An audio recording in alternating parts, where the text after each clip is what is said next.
देखिए चांदी जब जो है ना, सबसे पहले किस चीज का प्रतीक है वो जानना चाहिए हमें। सुख समृद्धि घर में लेके आती है। और चांदी का जो एक सिक्का होता है ना, कॉइन, हम देखते हैं दिवाली पे हम लोग गिन्नी लेके आते हैं, चांदी का सिक्का लेके आते हैं और बोलते हैं इसी से पूजा होगी, है ना, हर साल।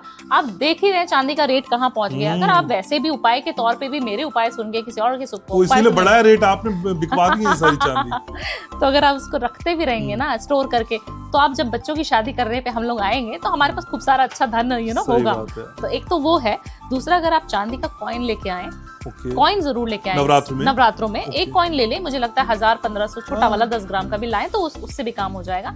तो वो कर लें, वो आप लेके आए और माँ का जहाँ स्थापना आपने करी है उनके चरणों में रख दें कि माँ मुझे पता है कि आप मेरे साथ रहती हैं, आप 9 के 9 दिन मेरी जो भावनाएं हैं, जो मेरी फीलिंग्स हैं, जो मेरी इच्छाएं हैं, उनको सुन रही हैं। और मैं आपसे ये वादा करती हूँ या करता हूँ कि जब मेरा घर नया बन जाएगा, जब मेरा जो आपका कोई प्रमोशन नहीं हो रहा, आपके कोई सवाल हैं ऐसे जो आपके उलझे हुए सवाल, मुझे समाधान चाहिए माता इसका, उस इच्छा से आपको वो चढ़ाना है। और 9वें दिन 10वें दिन जब विजयदशमी हो तब आपको उठा के अपने लॉकर में रख देना है। अच्छा।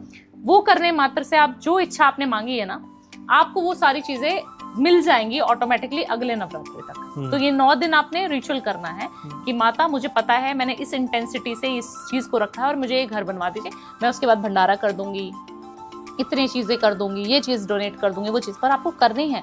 लोग क्या करते हैं ना घनश्याम जी, खुशी खुशी में वादे कर देते हैं भगवान से। हम कहीं गए, हमने खाटू श्याम जी से कुछ बोल दिया पर हमने पूरा नहीं किया, फिर बोलेंगे मैडम बना तो था, आपने बोला था घर, उसके बाद अभी क्या हुआ, वो घर गिर भी हो गया, लोन इतने चढ़ गए। आपको ये गलतियां नहीं करनी। आपको ये वादा मत करें भगवान से अगर पूरा नहीं कर सकते, या फिर लिख लें या यहाँ पे याद कर लें या किसी को बता दें, परिवार वाले को।